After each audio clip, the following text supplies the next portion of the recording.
George Clooney portrays the modern Danny Ocean as a smooth-talking, hyper-composed mastermind who operates with effortless elegance. Unlike the gritty 1960s version, this Danny is a romantic at heart. He relies on a combination of extreme technical precision and a quiet, unshakable confidence that makes him appear 3 steps ahead of everyone else in the room. Danny Ocean's genius lies in his mastery of human psychology and his ability to see the long game before anyone else even knows the game has started. He doesn't just rob vaults. He manipulates people into creating the very vulnerabilities he needs to succeed. Elements of his brilliance. Contingency planning. He anticipates every possible failure, treating obstacles as integrated parts of the original plan rather than setbacks. The soft touch. He understands that people are the weakest link in any security system and uses charm, misdirection, and social engineering to bypass them. Now, take a look, or I should say, listen to the Bahamian version of Danny Ocean, a.k.a. Prime Minister Philip Davis. To a test, and when they were speaking about seagrass, I think our country was commended for the preservation of sharks and turtles at the Oceans Conference. Insofar as where the fund's going to go, it's going to go for the benefit of the people. Firstly, it'll either go into a sovereign wealth fund, or a special purpose vehicle. Now, I want you to follow me carefully, Bahamian citizen. He said that the funds would go in a sovereign wealth fund or a special purpose vehicle. There was no need for the special purpose vehicle. We already had a sovereign wealth fund. The only thing that was needed was to create sub-fund accounts so that disbursements could begin. That's it. The reason why he introduced this special purpose vehicle, aka the National Investment Fund bill, was to take away ownership from you and from me. There was no need for the National Investment Fund Act, but he's setting it up now to take away ownership. It'll either go into a sovereign wealth fund, or a special purpose vehicle. That's where all of this will be held. And then from there, the disbursements will be made. And it'll be transparent and accountable as always. And as I said initially in my introduction of the second reading, it is intended, firstly, to use those funds to ensure that we adapt, we use it for adaptation and mitigation, to ensure that we preserve our islands for future generations. This time to lay the heads of the bill, which I said I would. What did the document be, brother? And Madam Speaker, what did the document do on the table?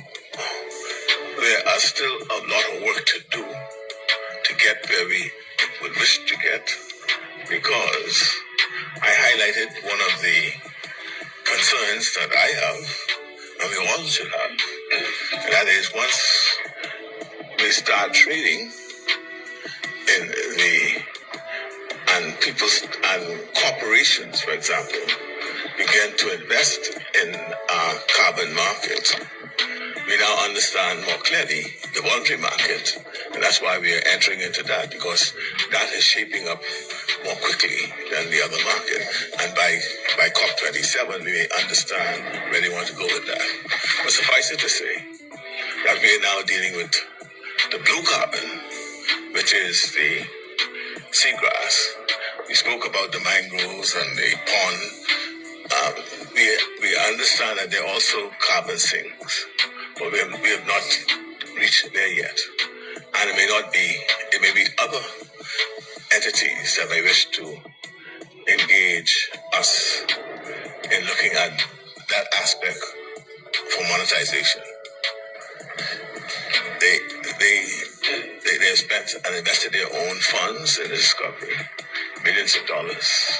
So we'd have taken that into account when we decided how we would move ahead.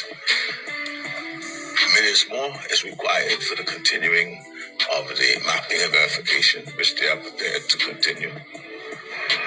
And so it didn't seem appropriate to disrupt that exercise, which may have thrown us back How far back, I don't know. But it seemed more prudent for us to continue on the path that they were going. It's just that what they had wished to do, we were not prepared to do. And that is cede ownership. Yes. We kept ownership. We kept the bulk of the ownership of the assets, 85% of it. And we even went further. That in the management company, we thought that we should get some of that too. Because you kept 100% of the ownership of the asset for about 85% of the revenue from the asset. That's correct. Yeah. That's correct. It's the management. Yeah, it's the management. But at the end of the day, it works out when you monetize it. The monetization is ownership 100%. Yes, payment.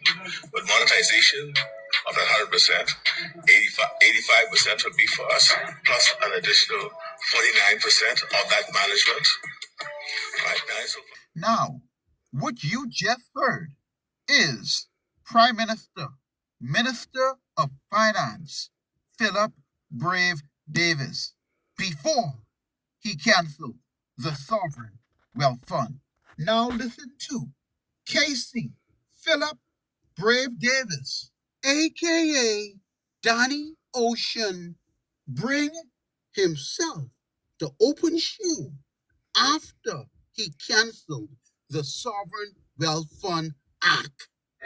Unfortunately, the populist voices out there have really sort of skewed this question of sovereign wealth fund. If you go to the genesis of this is basically where when major oil finds in these small jurisdictions with populations of less than 1 million, take for example the Kuwaiti sovereign fund and the other smaller islands with major oil finds, they developed that to find a way not just to give out to people, but to invest on behalf of the country. Right? And it's designed to assist the country in meeting its obligations to its citizenry. It does not necessarily mean that you get a dividend from a sovereign wealth fund. It does not necessarily mean that you get a dividend from a sovereign wealth fund.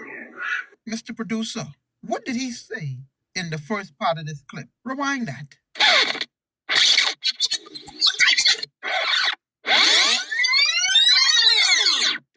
It's going to go for the benefit of the Bahamian people.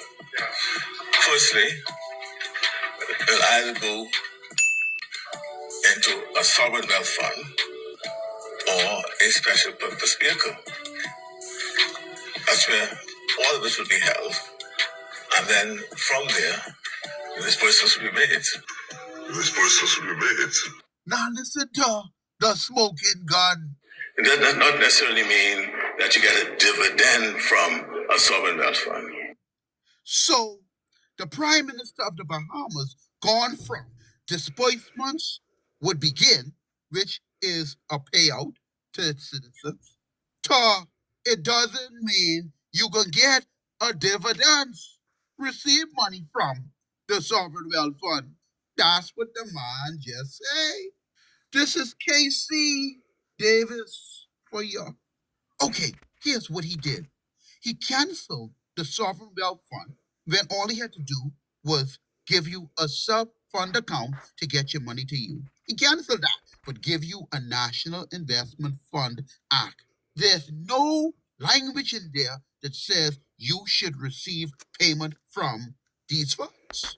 This is why we need to repeal now the National Investment Fund Act and replace it with the new Citizens Sovereign Wealth Fund legislation that Stop the Steal has put on the table.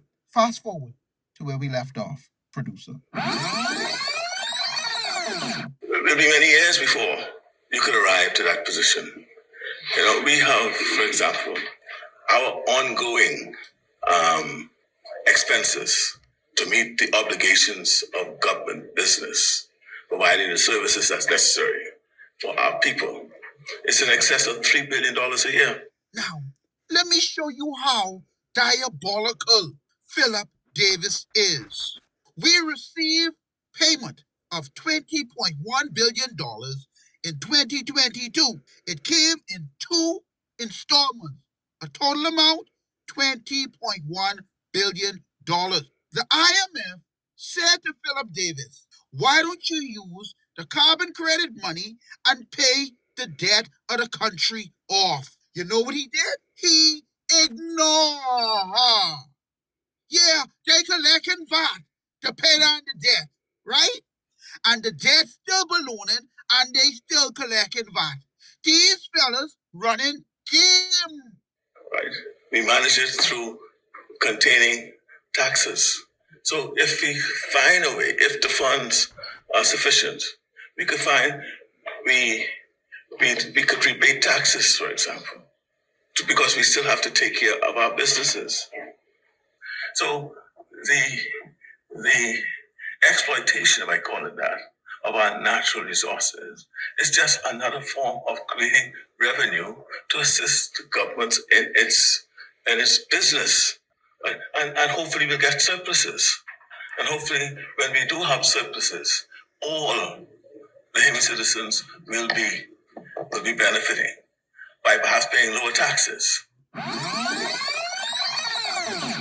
But just to use this general sweeping with the sovereign wealth fund, what does the sovereign wealth fund mean? The sovereign wealth fund. So yes, eventually we may have a sovereign wealth fund, right? And so we don't even appreciate. We talk about natural resources. But what are our natural resources? And to what extent do they exist? What is the marketability of it? And where is the value added to those resources? Is it here? Could we capitalize ourselves sufficiently to exploit it? There's so many questions that has to be answered. Every question he just raised, he answered already in the beginning of this clip. The man is a master deceiver and crook. Listen carefully. When he was making these statements, the deal for the $20.1 billion was already secured. At this point, research analyst Ricardo Thurston was already on his trail and exposing him on the Steve McKinney show. Hard copy. We got the dossier and the files. And so I hear the populist chatter out there, which is very sexy.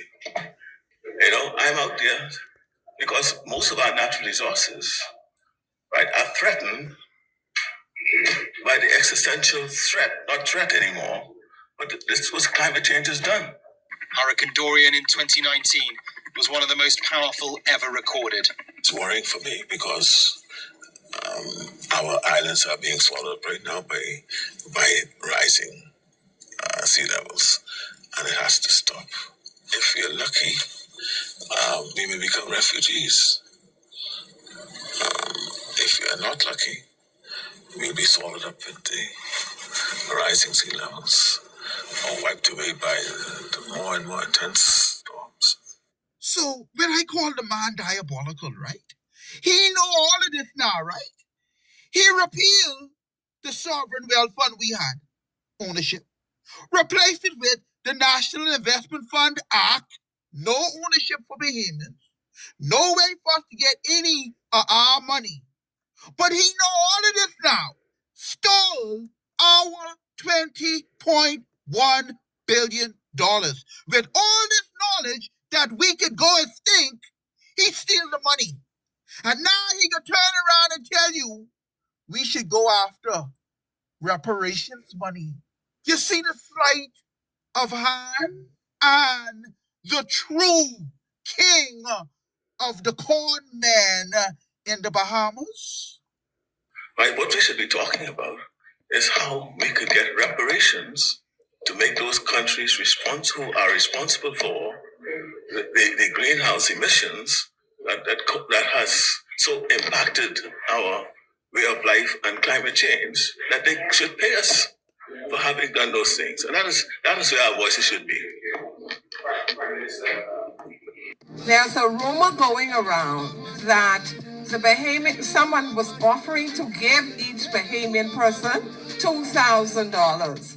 However, they're saying that Brave rejected it because he said, if you give these people this $2,000 now, they ain't gonna want to work with you. So I heard about that, but This is truly our Prime Minister Philip Davis feels about the Bahamian citizen. Born in the sunshine, raised in the sun, but I can't even breathe in my own homeland. Working 2 jobs just to stay afloat. Still feel the pressure at the